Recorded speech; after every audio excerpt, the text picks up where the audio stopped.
Okay, so what I am asking you, kindly re-register for the session if you are getting any problem. So today's date is actually this presentation slides I updated in August 2019. Since then, I haven't got time to update the things, and as per your syllabus, the slides are complete, so I haven't added the new material into it. Today's date is 10th of August 2020, and we are going to see the estimation models in software engineering and project management. So let's start with the subject. Know that many of you have faced some technical problems few days back. So if someone is having a problem still, they are not getting a link or something, kindly re-register to the session. And if you already got this mail on your past email IDs and something, you can use that. So very welcome to the class. We'll start with the thing.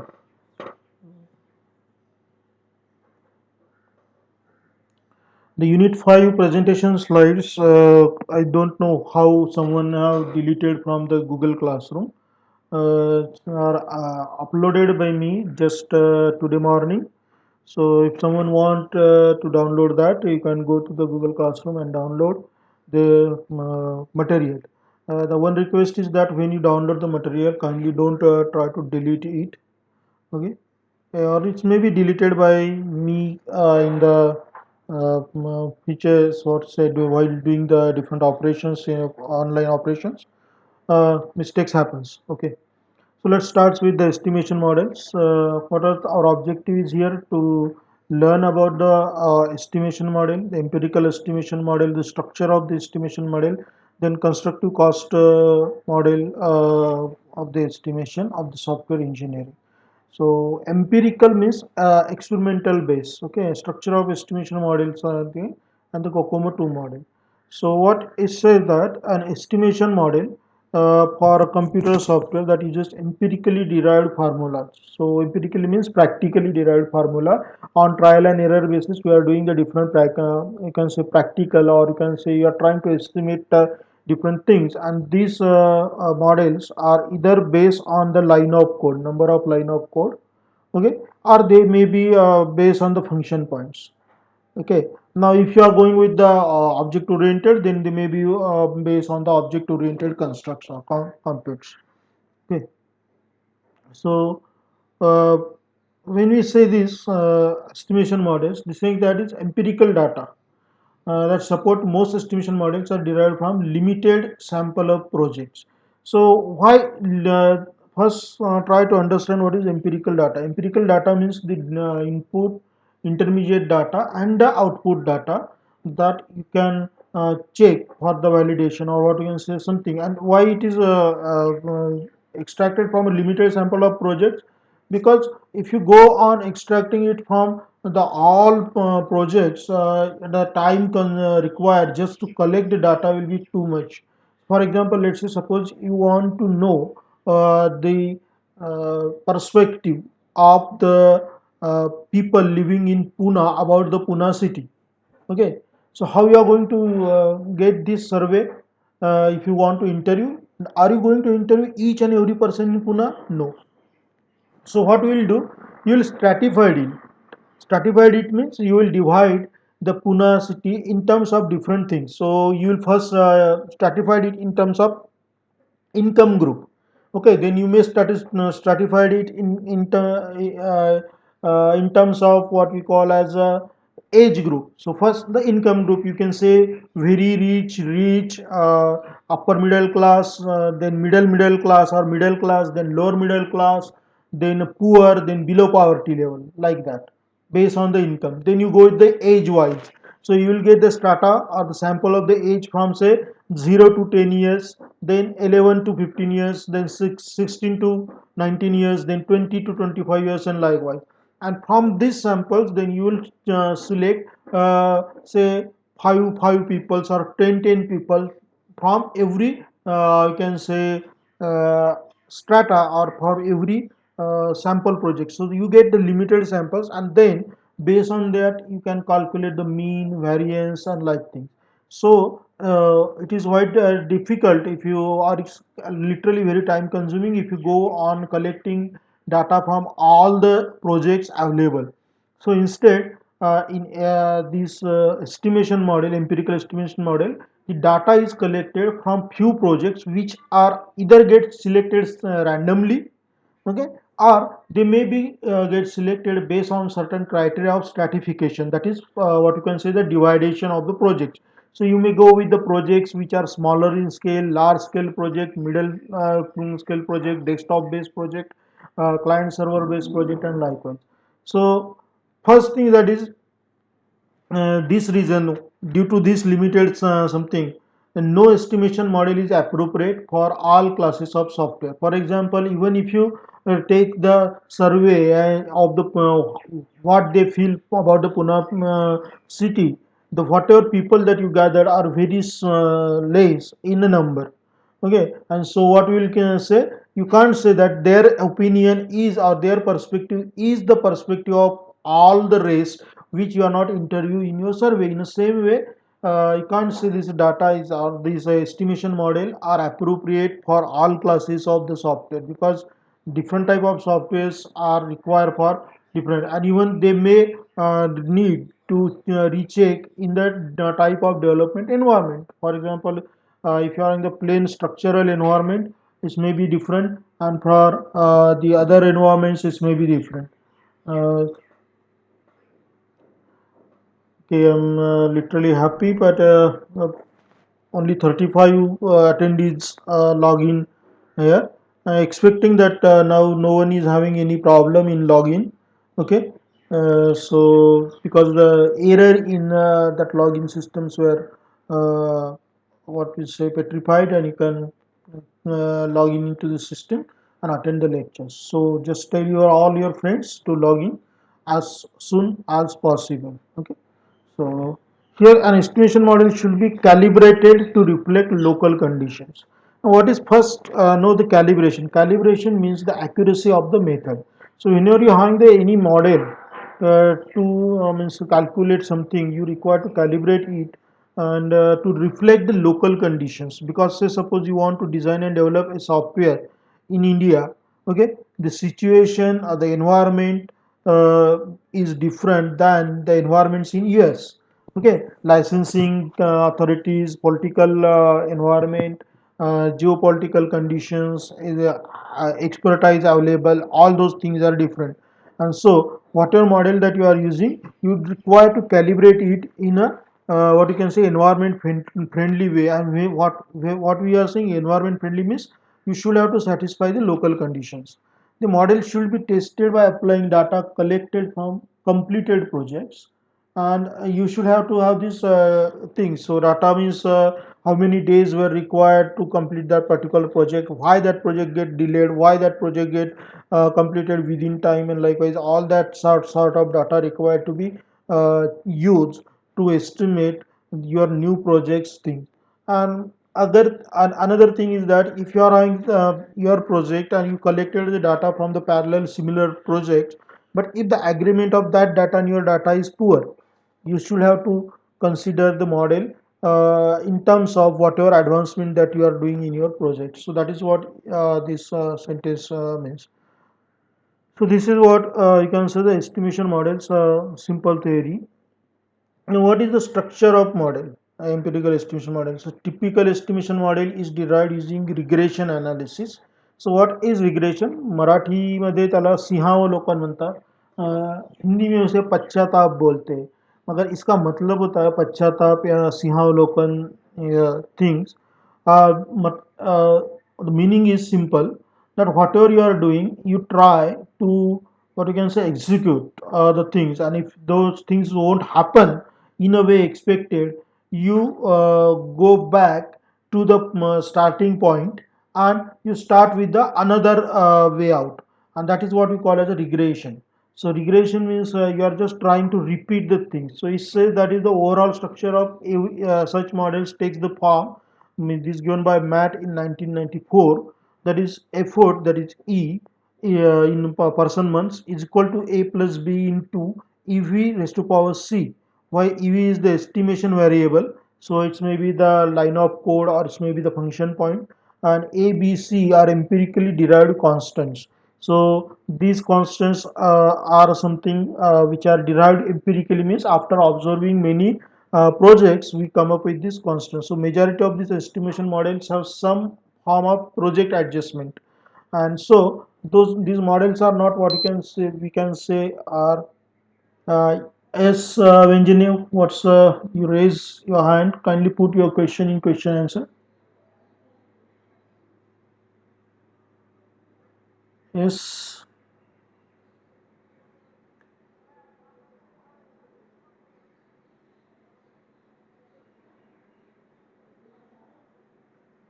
Engineer raise his hand and then suddenly uh, stop. I don't know. If you have any questions, Karis, can put that into the question answer box. That way, that is more easier for me to go through your question and answer your question. Okay.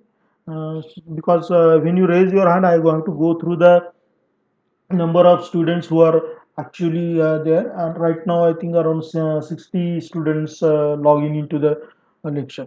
So these are the different models based on this formula, e equal to a plus b into c. Okay. And excuse me.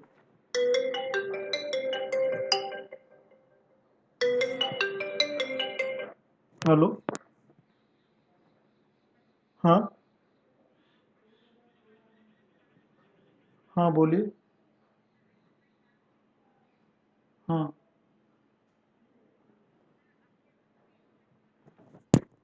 No, no, I'm not interested, madam.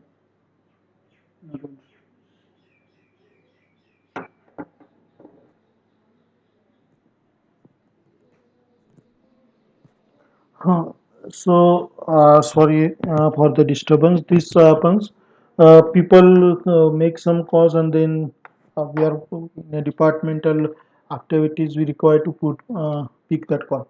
Uh, so here you are having this model given by this Watson Felix model, which was saying that E equal to 5.2, that is a plus b plus c into this Kellogg, that is ev is there, and 0.91. How they actually calculated these models based on the water projects designed and developed at their time. Okay, these models are almost 20 to 30-year olds model, and so these models, if you consider what you can say right now, are they having any what you can say significance? No. Then why we are learning them? Because they have some historical meaning in the development of software engineering and project management. Okay, so first was the LOC based LOC oriented models. These models are nowadays are not used in use. Then FP oriented models, they are used, but with we say quite a different or say quite big advancement. So this is one thing, a pure oriented model.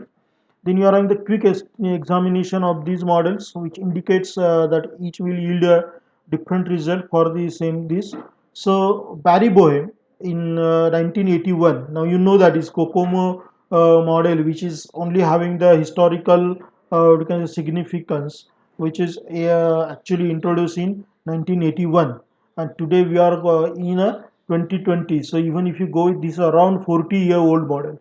Okay, so if you are trying to estimate anything using a 40-year-old model, it is difficult to get the proper price.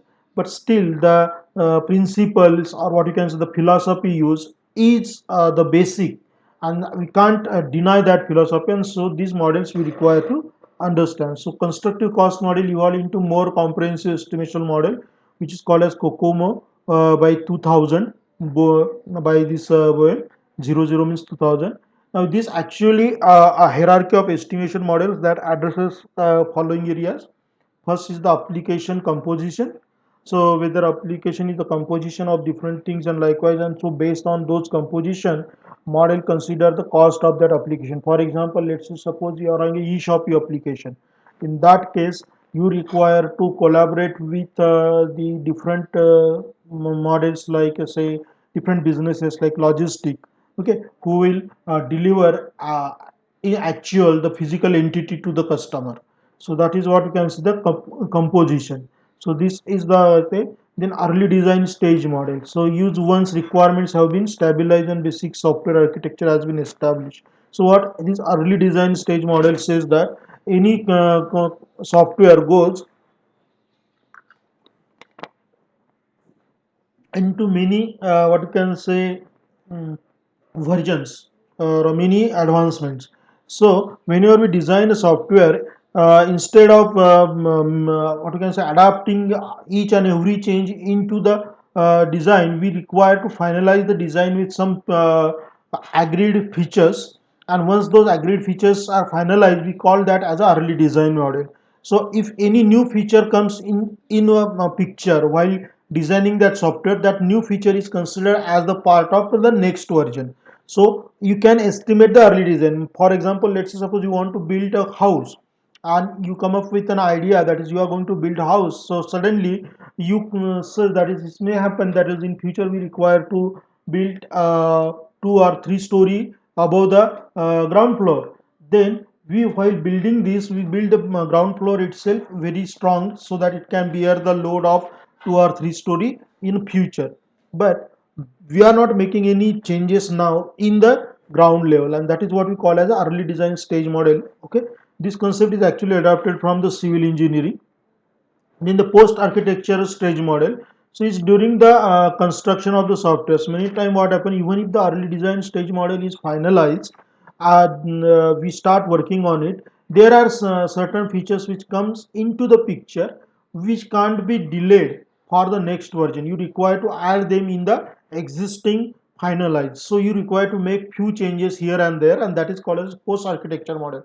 For example, you started building a software, and in that software you are simply trying to add the driver for the printer, and suddenly someone say okay, you added the driver for the printer, but let's add a facility to share the file on fax, email, whatsapp, and likewise. Okay, and this is a simple feature. Instead of delaying this feature for the next version, if you add it right now, it will be more easy. So even if your design is finalized, you're still given some room for the flexibility to adapt this new change, and that is what we call as a post architecture stage model. As smaller changes in the finalized design, smaller, not the significant, smaller changes in the finalized early stage design is adapted and accepted, and that is what we call as a post architecture model. So like all estimation models for software, this require the sizing information. Now, sizing information means either you can go with the function points or you go with the LOC. But LOC nowadays not used, so you go with the object oriented or what you can say software engineering. So you go with the class or the object points. Then you have to go with the methods or function points, and then afterwards you have to go into the LOC or lines of source of code. So first you have to identify how many classes are there in this, how many functions are there in each classes, and likewise. So this object point is an indirect software measure. So this computed using counts of number of screens, that is what we call as the user interface, reports, the output generated, and the components likely to be required to build the entire application for its operation. For each different cost is given. So each object instance, example screen report, is classified into one of the three complexity level: simple, medium, and difficult. Okay, so that is again the complexity, which is the function of number of source of lines and server data tables. So if this number increases, more complexity is there. So complexity design, you can go with the object point count.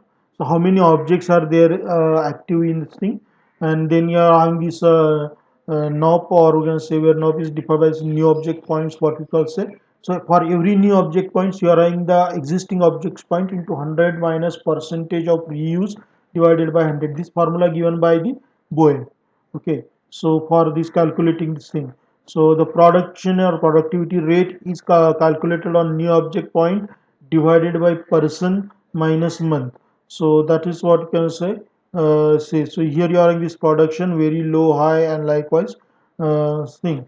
So once this productivity rate been determined, estimation is done by using the new object points divided by the productivity rate. So you get the estimated effort, and from this estimated effort in more advanced COCOMO model, variety of different factors are used, scale factors, cost drivers, cost, and likewise, and they actually help you to carry out the complete estimation. Now, if you are having any questions, queries regarding the estimation models, you can put them on the screen so that I can answer the question queries. If you are not having any question queries, then we can go for the next presentations, slides, which actually talk about project scheduling.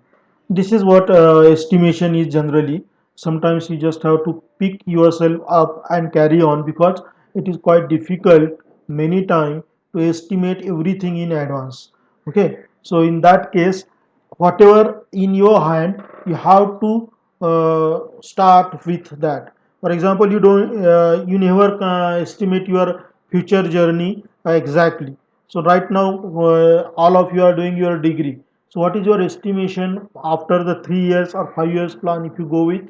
Okay, so whatever in your hand right now, you have to pick that up and you have to start your journey in estimation. So estimation simply means you come up with some basic fundamental, what you can say, the minimal requirement to make your project successful. Once those minimal requirements are identified, you start working with it, and once you start working with it, in the work progress itself, you start to get the intuitive ideas and many, what you can say, innovative, you can say, outcomes, and likewise, and then the project becomes more successful.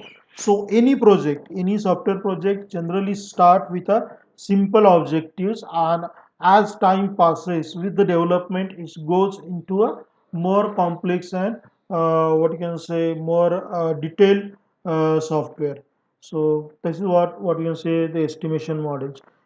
All the estimation models that we learn here are having only historical, what you can say, significance. Even the COCOMO 2, advanced COCOMO 2 was introduced in 2000, and in 2020 that COCOMO 2 is undergone so many advancement and changes that COCOMO 2 is actually no longer, what we can say, the advanced cost estimation model. Okay, so it is having some historical significance, but it's not used right now very, you can say, popularly, or we say very extensively by the software industry.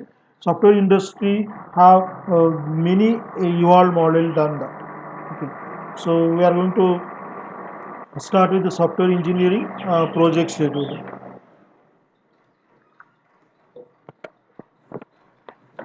Now, what is project scheduling? Before going into the slides, let's say our online lectures itself. All our online lectures are scheduled. Okay, if you won't schedule that, what will happen? SCPM will remain, what we can say, uncovered. WT will remain uncovered. Computer network or CN will remain uncovered because there is no scheduling done. So scheduling is something which actually give you the pathway and the direction to complete your project within the stipulated time. And so scheduling is very, very important. It is not the directly the part of software. It is the part of planning and execution. It's the part of what we call say administration. But software engineering, you require to do the project scheduling in a very, you can say, extensive way for the proper project work. So we are going to see this project scheduling. First, we are going to see the basic concepts. After that, we are going to see how to define the task set of for the project software project. Then what exactly mean by the scheduling, or how to track the scheduling, because once the scheduling is done, someone have to monitor that scheduling, whether the scheduling is effectively followed by the participants or not. And so that supervisor or supervision read there, and that is what you can say, needed supervision means the tracking the schedule. And then earn value analysis, what we generally call nowadays as a feedback. so that you require to do. So we are going to see about the basic concept. So software is delivered late to one or more of the following root causes. Okay, so when the software is actually delivered late is one. First is the unrealistic deadline. Okay, let's say suppose if someone asks me to complete the software engineering and project management subject within an hour, within a hour. I'm saying not an hour. I'm saying single hour. Possible? No, impossible, difficult. Yes, so it's too difficult to get achieved, and that is what called say unrealistic deadline. Means you are actually forcing a team, managers and practitioners to do something which is humanly not possible. Okay, then changing customer requirements, this is the another you can say factor which always causes a project to delay in time. Changing customer requirements, if customer is not much familiar with the software engineering processes or the eccentric in his behavior, can give the something requirements which are 180-degree in each means today they are saying go east, yesterday they are tomorrow they are saying go west, like that. So the developer will find it quite difficult to manage or to cope with the changing requirements, and this may require significant changes in the schedule, and then it can cause the many damage to the thing. Then honest underestimate of amount of effort, honest underestimate of amount of effort, okay, are the resources. Means people who know many things or who have some many things sometimes simply out of doubt do no work. Okay, मतलब आपके पास बहुत कुछ है but you are considering yourself not eligible for the particular task. Then many times the mediocre people who are not having the actual eligibility, or what you can say the actual capability, try to work that out, and when they go on working that out, the projects get jeopardized, and so the project get late. Okay, so that is what we say an honest underestimate. Means people are so humble that they won't consider themselves capable of leading something. Okay, but they are actually. Now predictable or unpredictable risk, this is something which also can cause the danger, or what you can say this also can cause some risk in your project delivery. For example, let's say suppose you started a very good company, software company, you completed all the softwares, everything, and you are going to deliver that software say in next month.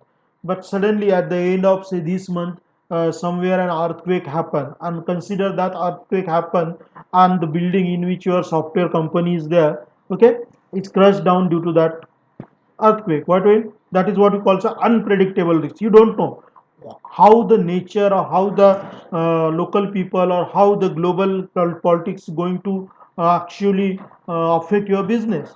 Let's say suppose you started a very good software, and that software that you marketed in a particular market, and the government from that particular market said that we are not going to use this software, and compulsory said your software as a contraband. That is an unpredictable risk. Predictable risk means you are having the competitors and likewise, and so that may cause your software to be get uh, delayed.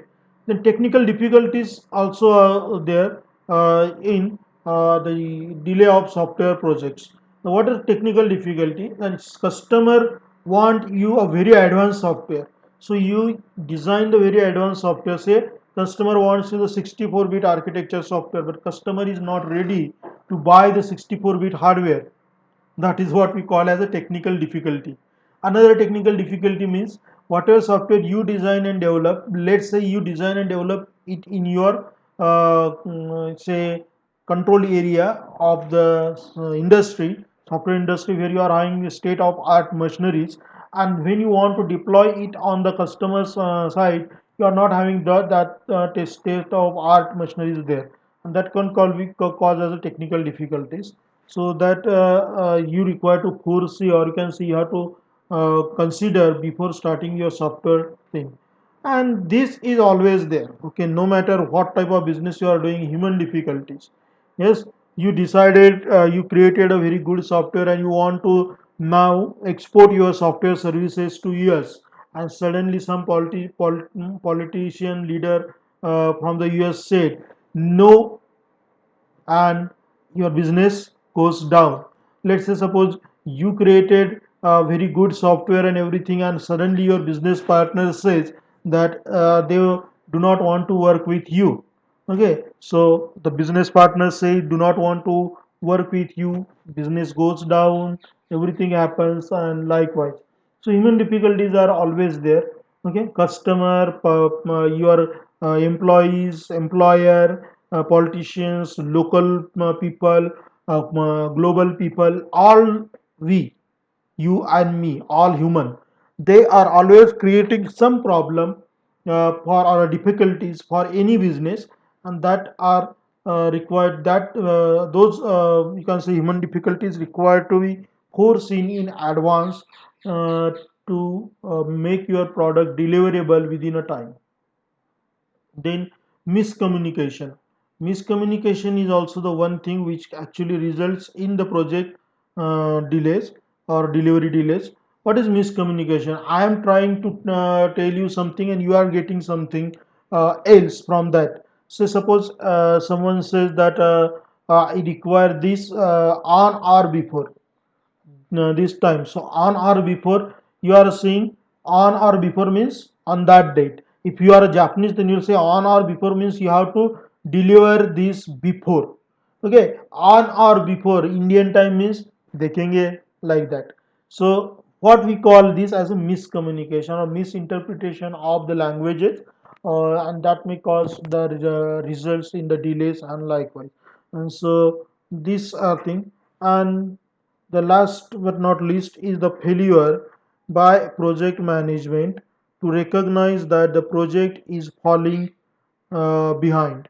So many times what happens, even the people who are involved in the project generally won't foresee that project is falling behind and the schedule, and that due to which they may actually deliver the project late. So these are the few you can say reasons or the basic concepts in project scheduling. That's why we require to schedule the project, and you have to give the time stamp for everything. So these steps can be used for successful software delivery. First, you require to perform the uh, you require to perform this what say uh, detailed estimate. So whenever you are running a project, perform the detailed estimate. That's the first thing you have to go through. Okay. So what will be required now here? Time estimation, money estimation, all those things are there. So you have to estimate all those things. Then using an incremental process model. Do not try to say implement the entire project at once. Instead, deliver the project in simple things. So develop a software engineering strategy, and you should have to have the document plan. For example, we are having the timetable for every lecture. That is what you can say. Our plan is documented. So, and you have to follow that. Simply having the plan won't going to give you any success. We require to execute, and to avoid any type of miscommunication. Okay, you you have to meet with the customer, and you should have to explain the customer the technicality of the things. Okay, and you have to explain that the deadline is unrealistic and likewise. So whatever causes we have seen in the first part for the late delivery of the software, those things require to be discuss with the customers for correction. And you have to offer the incremental development strategy always. So you have to give with the first version, that is early design version, then you have to go with the post architecture version, and likewise in the estimation. So these are the few things. So regardless of this process model, whichever process model that is chosen, to work that a software team performs is achieved through a set of tasks that enable you to define, develop, and ultimately support computer software. So no matter what type of process we are choosing, right now we are having the online lecture is a one process. We can have the classroom lecture, that is one process. But if we, that is you and me, if we don't stick with that particular timetable, particular schedule, is it possible to complete the entire subject or entire curriculum? No. In the same way, software is something where if you not stick with that particular timetable or schedule, it is whatever the process you choose, it won't going to complete it. No single task next is there. This task set is appropriate for all projects. So obviously, if you go to a shoe shop, okay, and if I ask that shoe owner to say that is these students are all from the TI third year, and so you have to give them all the same number of what you can say shoe. Possible? No, because everyone is having the different foot size. In the same way, every project is having the different what you can say footprint or a size, and based on its size, concept, and everything, you require to make few changes in your task set. So if you have the single task set, that is not appropriate for the all project. That is the second point. Next is that an effective software process should define a collection of task sets. Obviously, for example, right now we are trying to cover the three subjects: software engineering by me, web technology by Sandeep Gore sir, and computer networks, I think Professor Sarita Patil. Yes, if we won't have a proper process schedule for this, a timetable, task set, that is he is going to conduct in this time, this going to conduct this time. Okay, it is impossible to cover all the subjects within a scheduled time. So that is what we call say effective process should define a collection of task set. This is applicable to software also. If you want to complete the software, one should have to be given a time for the database design, one should have to given the time for the user interface design, one should have to given the time for the then logic design, and then one should have to give for the time for the testing, and all these must have to be within a timetable in a day. So you have to go with the extreme programming or whatever process, but you should have to define a collection of task set, not the each, and they must have to design to meet the needs of different types of project or the different you can say part of the project itself. Means you are in the analysis, design, coding, testing, these are the different phases or parts of a project. So a task set is what? It's collection of software engineering work tasks, milestones, work products, and quality assurance filters. So work task means what you done, AEDCT. Milestones means what you achieved, version 1. Work products means what you release.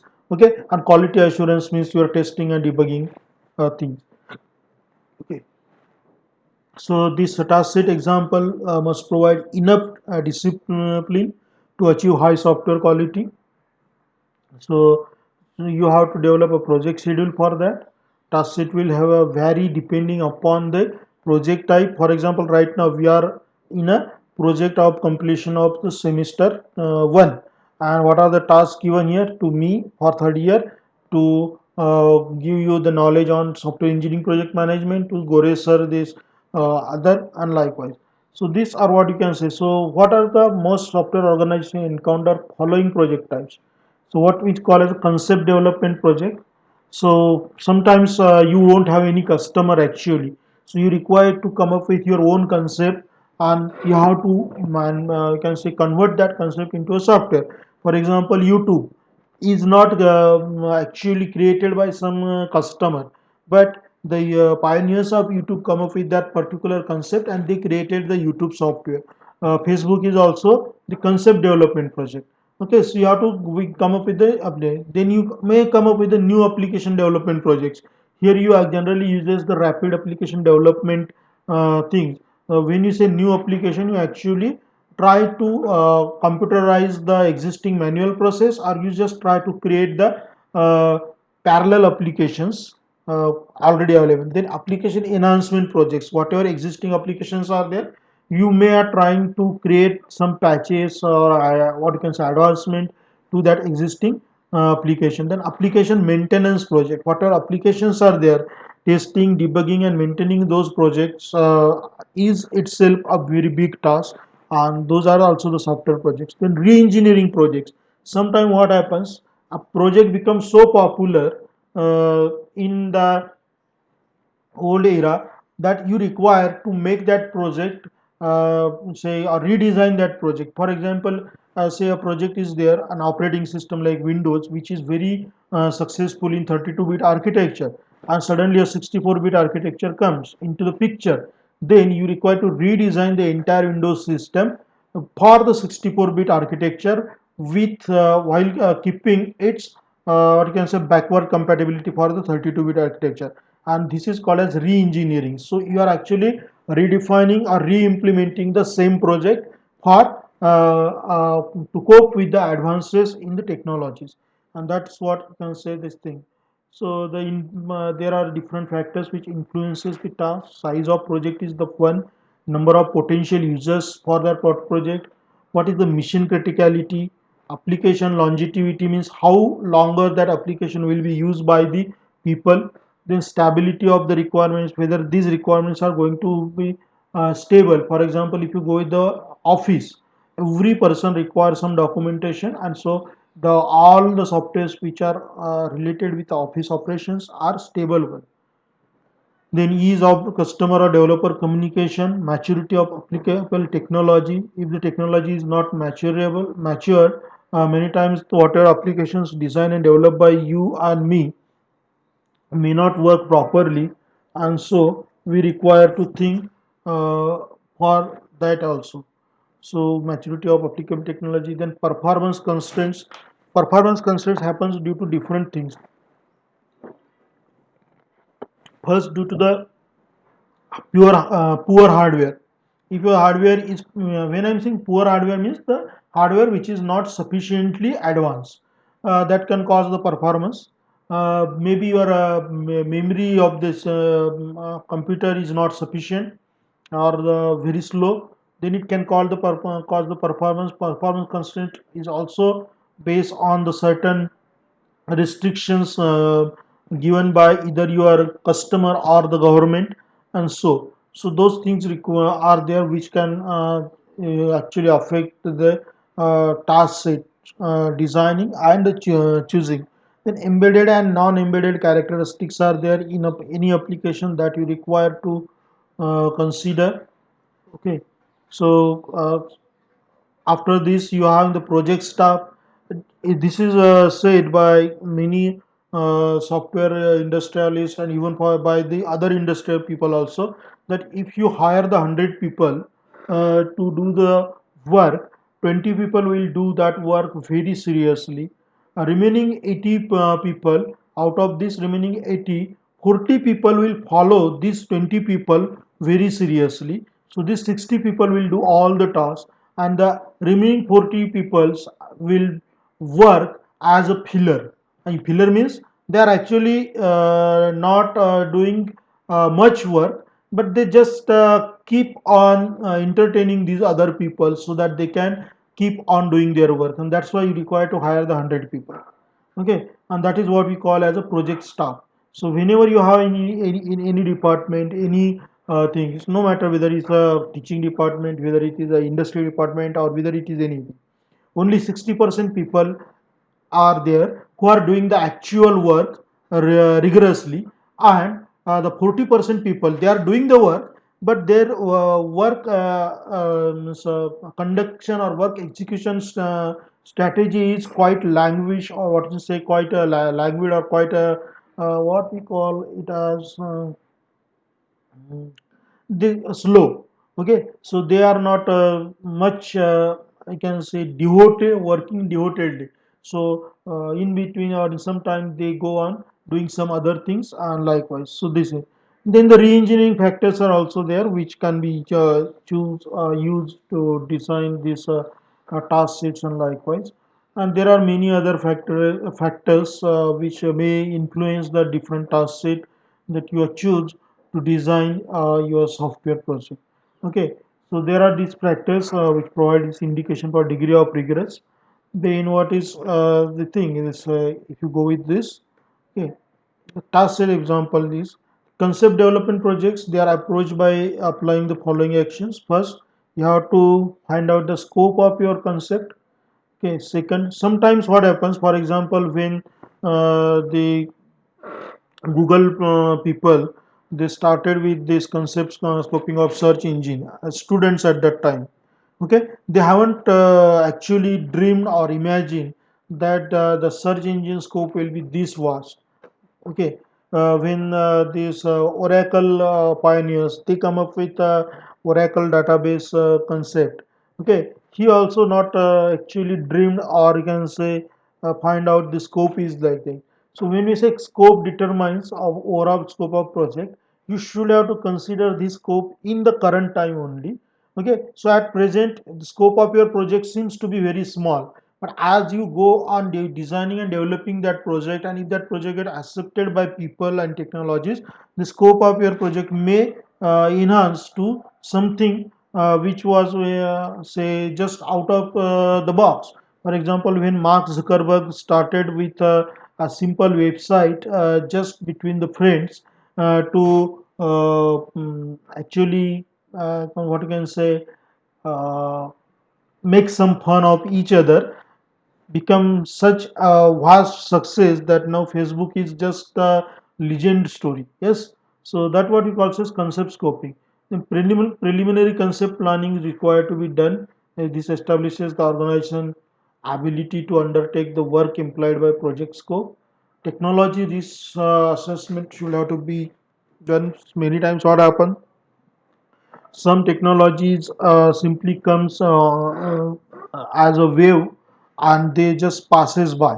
So that is what we call as a technology risk assessment. You have to check with that proof of concept that demonstrate this viability. Concept implementation is the must thing. मैं जैसे अगर मैं बोलूँ कि मुझे आपको आपको कुछ देना है, but I have not never given you, then it is just the concept. If it is not implemented, it's have no meaning. So whenever you have the concept, it must have to be implemented, and that is what this means. And then customer reaction to the concept implementation. So that also solicits this task set thing.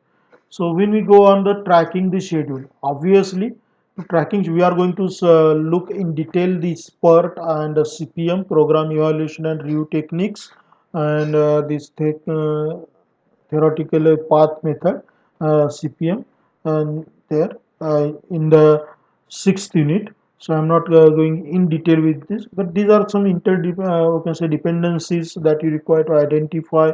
Work breakdown structure should have to be given to these things. But both this PERT and CPM provide quantitative tools, okay, and which are actually used to allow you to determine the critical path. Chain of tasks determines establishes most likely time estimate for individual tasks, calculate the boundary times. Okay, we are going to see this detail in a sixth unit, PERT and CPM. Okay, so tracking the schedule can involve so following: conducting periodic project status meetings, what we call as feedbacks, what we call simple things for this. Okay, then evaluating the results of all reviews conducted, determining whether formal project milestones have been accomplished or not on the scheduled date. Then you have to compare the actual start date and to plan start date and actual execution date and actual say conclusion date. Meeting how to be taken informally with the practitioners. There are two type of meeting. One is a formal meeting, another is informal. Formal meetings are generally used to take the feedbacks, while informal meetings are generally used to give the inspiration. Okay, so that is what we call say. So you have to inspire your practitioners to achieve more. That is what you can see informal meetings. And you have to use the on value analysis to assess progress quantitatively. So whatever work you have done, accordingly you have to give some what say points or rewards to your employees, and that is what we call say on value. So what is unvalue analysis? This is the last point of lecture. Is a quantitative technique for assessing progress as the software team progress to work tasks that is allocated to project schedule. So this is a measure of progress. So let's say suppose if you completed a 40% project, okay, and say due date is given 14th August and you completed it on 10th August. So you actually saved the 4 days. So let's consider for each day you are getting the salary of 1000 rupees for doing that project. Yes, so you actually saved the 4 days.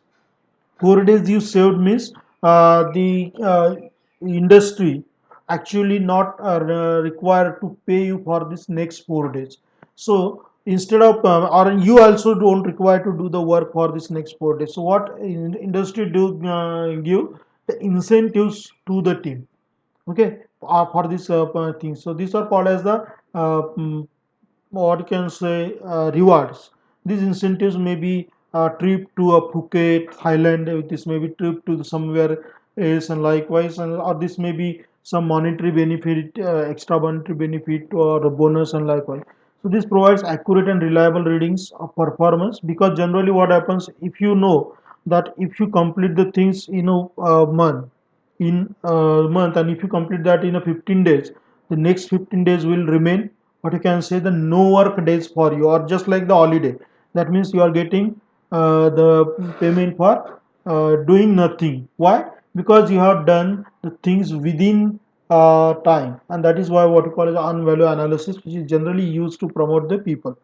So determines unvalue, you have to go with the budgeted cost of work schedule. BCWS is this determined for each work task represented in the schedule. And then you have to go with this BCWS thing, budgeted cost of work schedule. Say suppose for 3 month completion, for 3 month customer is going to reward you your company with say 1 crore rupees, 3 months work, and company says that you have to complete this anyhow by 3 works, 3 months, and your team leader said that is sir, what if we complete this within 2 months? The company say okay, if you complete this within 2 months, the company is going to get what you can say profit of some 20 lakh or something. Out of that we are going to give you 3 lakh rupees, just like that. So you are getting for that's 2 months the income of 3 months. That means 1 month you won't require to do any work. You are given with the full holiday, but still you are getting the complete payment, and likewise. And that is what is called as budgeted cost work schedule that required to be followed by the project. So this BCW as I used to call this as a bakwas, but it is not actually bakwas. Okay, this is really the good thing. The software industry and almost all industry actually follow, due to which the maximum employees working in the industry get monetary and other benefits. Okay, so these are work tasks. Some these are the formulas. Okay, which are given, that is BAC, or it's a budget at completion, budget at start, and likewise, and something. And we have to find out the difference, and that difference is used to calculate the profit, and like something. So that is unvalued answer. So distinction between this BCWS and there is a BCWP there, that you have to consider. So if you given with the values of BCWS, BAC, and BCWP, okay, you can go with the schedule performance index. SPI is a BCWP divided by BCW S, and schedule variance is BCWP minus BCWS. This SPI is the indication of efficiency with which the project is utilizing scheduled resources. So SPI value close to 1 indicates efficient execution, and if it is not 1, you can say it is inefficient execution. So SV simply an absolute indication, and percentage schedule for this completion is BCWS divided by BSC. So there are something when we say a project is percentage completed. So you have to calculate this using this simple formula BCWP and BAC divided by this. So cost variance is given by BCWP minus ACWP. Okay, well this is the actual cost of the work performed, and budgeted cost of work performed, budgeted cost of work startup. Likewise, we have to go through all this. So you come up with this CPI that is close to cost performance index, that is close to 1.0. This provides a strong indication that project is within its defined budgets. If you go above 1.0, then we can say that it is not within the budget. Okay, so CV is an absolute indication for this cost center. And unvalue analysis actually illuminates the scheduling difficulties before they might otherwise be apparent, because unvalue analysis or EVA actually helps the industry to you can say earn profit and pay more to their uh, application developers. So if you are having any questions, queries for today's lecture, you are free to ask now. Uh,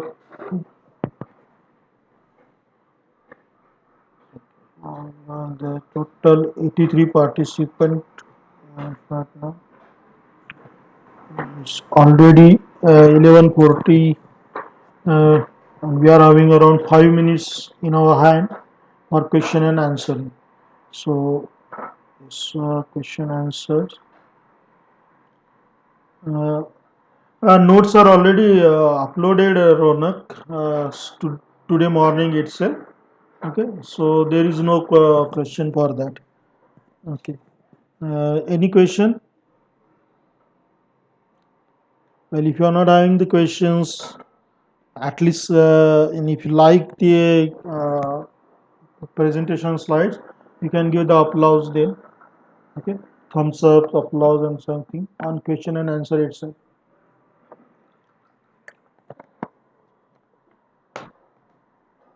Well, unit 6 is actually having no notes. It is advanced, means 3 hours only. But CPM for the unit 6 are having the notes, other things that you require to go through the Google. And I actually not prepared anything for that also. Thank you, Riddhi, for giving thumbs up. uh, will give these things for notes for the PERT and CPM will be given. For the rest, I will simply show you on the Google itself the advanced software engineering techniques, because many technologies used in softwares are really what can I say advanced, and they are not it included into the syllabus. Whatever syllabus that we are having is simply based on the fundamentals basics of the software engineering and project management. And in fundamental basics of software engineering and project management, what we generally have is what you can say the fundamentals and no advanced technology. Even the advanced custom model estimation model that we are studying is 20 years old. That is what is introduced in the year 2000, and is undergone too many advancements which are not yet covered by the syllabus. Okay, so this syllabus is actually simply to learn the tactics and principle of practice. The only part which is nowadays used in software engineering and project management for doing the software engineering project management in advanced way is the UML BPM, business process modeling notifications notations, and unified modeling language or rational unified process. So they are still in use, concepts are in use, but technologies have changed tremendously.